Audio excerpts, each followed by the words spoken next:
বনের এক কাক ছিল, খুব অলস। সে বাসা তৈরি করতে চাইতো না। গভীর জঙ্গলের মাঝে এক অলস কাক, যে বাসা বানানোর নাম গন্ধও নেয় না, শুধু ঘুমিয়ে সময় কাটায়। অন্য সব পাখি বাসা তৈরি করলো, কিন্তু কাক শুধু ঘুরে বেড়ালো।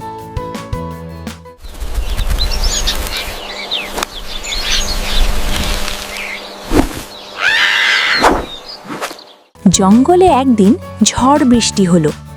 সব পাখি তাদের বাসায় নিরাপদে থাকলো, কিন্তু কাক ভিজে গেল।